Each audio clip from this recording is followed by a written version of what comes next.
कैसे कैसे ताजदारी बादशाह चल गया, ओ खजाना बालखाना शान शौकत क्या हुई। কত কত রাজা আর বাদশা ছিলেন যাদের আঙ্গুলের ইশারায় মানুষ উঠতেন আর বসতেন। কত শান শৌকত ছিল, কত অহংকার আর তাকাব্বুর ছিল। এই সমস্ত রাজা বাদশারা দুনিয়া থেকে একদিন বিদায় নিতে হয়েছে। আমি আপনিও দুনিয়াতে একদিন থাকবো না, দুনিয়া থেকে বিদায় নিতে হবে। দুনিয়াটা বড় নিমক হারাম। দুনিয়ার জন্য যা কিছু করি সব দুনিয়ায় থেকে যাবে। সব কিছু ছেড়ে একদিন সব কিছুর মায়া মোহব্বত আর ভালোবাসা ছেড়ে এই দুনিয়া থেকে পরকালে বিদায় নিতে হবে।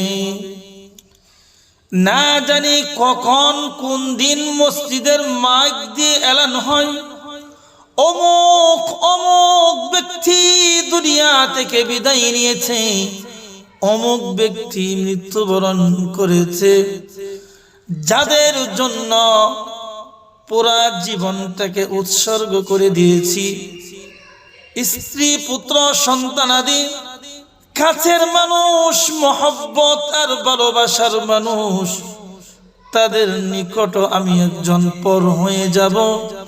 কেউ বাঁশ কাটবেন, কেউ বাজারে যাবেন, কেউ কাফনের কাপড় আনার জন্য ছুটাছুটি করবেন, কেউ কবরস্থানে চলে যাবেন, কেউ বড়ই পাতার গরম পানি করবেন, কেউ অন্দর মহলে বসে বসে কান্না করবেন, কেউ কেউ এমন বলে কান্না করবেন, আমাকে ঠকিয়েছে, অমুকে জিতিয়েছে, আমি কি করব, আমি কেমনে চলবো, আমি কোথায় কিভাবে এখন চলাফেরা করব, আমি তো অসহায়।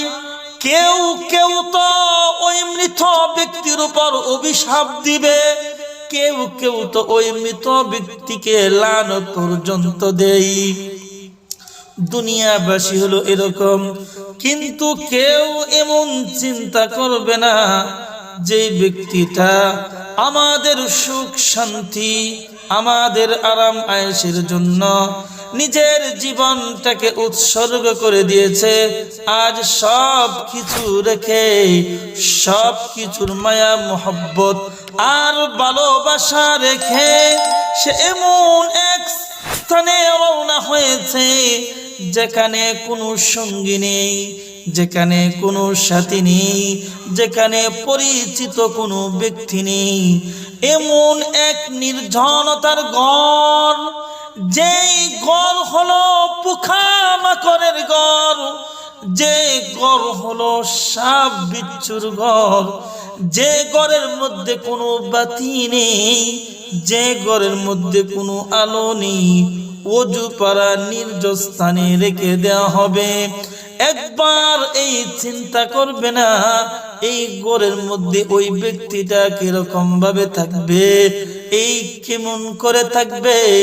শুধু থাকবে কয়েকদিন, কয়েক কাল নয়, অনন্ত অসীম কাল এই কবরের মধ্যে ঘুমাইতে থাকবে, ঘুমাইতে থাকবে।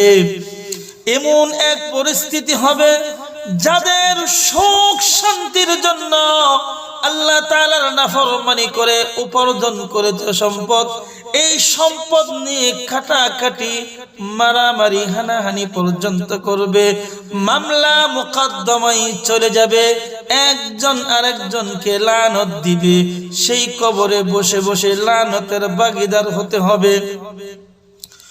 শুধু তাই নয়, এমন এক সময় আসবে যাদের জন্য আপনি হারাম মাল উপার্জন করেছেন, তারা আপনাকে চিনবে না, তারা আপনাকে স্মরণ করবে না। এমন হতভাগা আর কে আছে যাদের জন্য আল্লাহ তাআলার হারাম মাল উপার্জন করলো, কিন্তু তারা ভোগ করতে লাগলো, কিন্তু তাদেরকে চিনে না। তো কবর হলো এক চিরস্থায়ী ঘর।